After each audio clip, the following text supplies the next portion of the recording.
Hello अस्सलाम वालेकुम। तो आज हम जा रहे हैं लॉन्ग ड्राइव पे। लॉन्ग ड्राइव पे जाना हमारे साथ है जेडी प्रिंस और आज हम गाड़ी के बारे में बात करेंगे। तो इनके पास जो गाड़ी है मैं आज उसके बारे में आपको बताऊंगा कि ये कौन सी गाड़ी है। ये है टोयोटा ऑरिस और ये गाड़ी क्यों लेनी चाहिए ये और इसका क्या फ़ायदा है, इसकी माइलेज, इसकी इकोनॉमी कैसी है। तो ओवर टू जेडी प्रिंस से आप बात करेंगे। हेलो अस्सलाम वालेकुम। वालेकुम सलाम, कैसे हो फैसल साहब? ठीक ठाक हो? आप बताओ हमें कि ये जो आपकी गाड़ी है ये कितने की आपने ली और इसका ये कैसी गाड़ी है और आपका अब तक का एक्सपीरियंस कैसा रहा? ये जनाब टोयोटा ऑरिस हाइब्रिड है, इलेक्ट्रिक गाड़ी भी जिसे कहा जा सकता है। ये मैंने पिछले साल ली थी। ठीक है, तो कैसी जा रही है, इसकी माइलेज कैसी है और हाइब्रिड है तो क्या फुली हाइब्रिड है या नहीं? ये फुली इलेक्ट्रिक नहीं है, हाइब्रिड है, यानी कि फ्यूल पेट्रोल भी लेती है और इलेक्ट्रिक भी चलती है। अगर माइलेज बहुत अच्छी देती है, अगर 30 माइल से अंडर रखें तो ये तकरीबन उस पर चलती है, बैटरी पे। ठीक है, तो बहुत अच्छी माइलेज देती है, फ्यूल वाइज अच्छी है, इकॉनमी वाइज बहुत अच्छी गाड़ी है। तो टोयोटा की गाड़ी है ये। तो आपकी ये चौथी गाड़ी है। इससे पहले आपने ली थी निसान काशकाई और जो आपने वापस कर दी आपको पसंद नहीं आई, और उसमें और इसमें क्या फ़र्क है?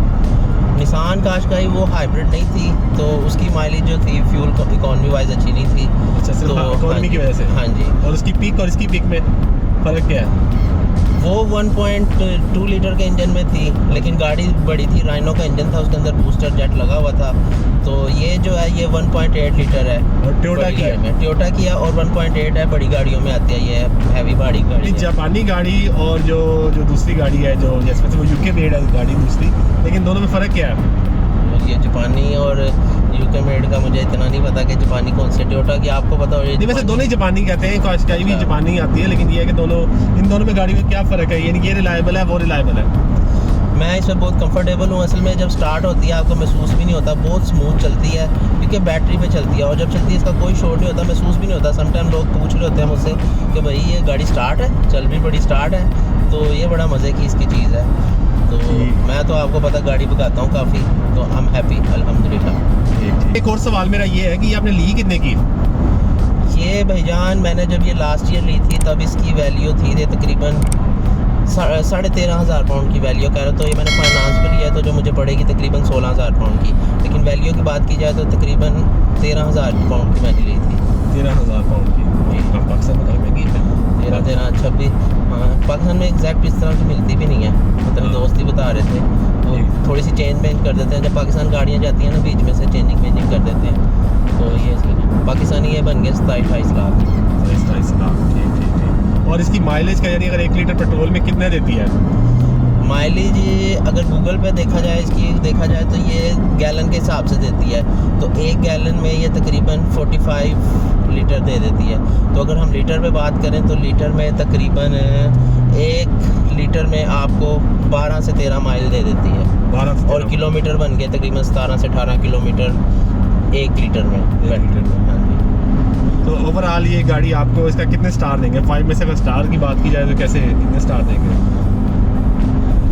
अगर स्टार की सिर्फ बात की जाए तो 4 स्टार दे दूंगा मैं। और इसका जो मल्टीमीडिया वो कैसा है, यानी कि आपकी पुरानी गाड़ी और इस गाड़ी में कंपेयर किया जाए तो कैसा है? जो निसान काशकाई था उसका ऑडियो साउंड सिस्टम बहुत अच्छा था। तो जो निसान काशकाई थी उसका साउंड सिस्टम बहुत अच्छा था, बहुत आवाज़ थी, बूफर थे। तो इसका बस नॉर्मल है लेकिन नॉट बैड, अच्छा है। अच्छा, और इसका इंटीरियर जो है ये आपने खुद करवाया या ऐसा इंटीरियर था? इंटीरियर इसका बहुत प्यारा है, ये बाद में आप वीडियो में देख लेना।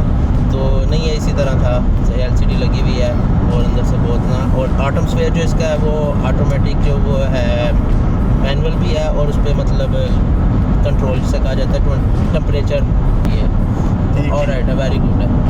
ठीक। और ओवरऑल इसका जो ये लेदर जो हुई हुई फिनिशिंग हुई हुई है, ये आपने इसमें कोई चेंजिंग नहीं करवाई अब तक? जो आपने कुछ एक्स्ट्रा स्पेंडिंग नहीं की? कुछ नहीं, कोई एक्स्ट्रा स्पेंडिंग नहीं की। नई गाड़ी लेने का मकसद ये था कि ताकि खर्चे कम निकले। हाँ, लेकिन एक बड़ी इंपॉर्टेंट बात, वाह बहुत ज़रूरी, कान खोल के सुन लो। टोयोटा की गाड़ियों में होता है कैटलिक कन्वर्टर। तो जैसा कि आपको पता है लास्ट ईयर मेरा गाड़ी का चोरी हो गया था। कैटलिक कन्वर्टर होता है जहाँ से धुआं नहीं निकलता, सिलेंसर कह लो या कुछ भी, उसके पीछे एक पार्ट लगा होता है टोयोटा की गाड़ियों में। तो इंग्लैंड में तो ये चीज़ बहुत आम है कि ना गाड़ी को उठा के वो चोरी कर लेते हैं, तो वो ओरिजिनल बिकता है 1200-1300 पाउंड का। तो वो चोरी हो गया था। फिर उसके बाद जब गाड़ी स्टार्ट करो आपको पता भी नहीं चलता चोरी हो चुका था, गाड़ी फट फट फट फट फट फट करती है। तो फिर उसके बाद वो 700-800 पाउंड का टीका लग जाता है। तो लास्ट ये तकरीबन 6 महीने पहले मेरी गाड़ी का मेरी आंखों के सामने उतार के ले गए। मैं गया भाग के, वो 2-3 मिनट में उतार के भाग भी गए चोर। तो ये टोयोटा की गाड़ियों में इशू है, ये चीज़ ध्यान में रखिएगा।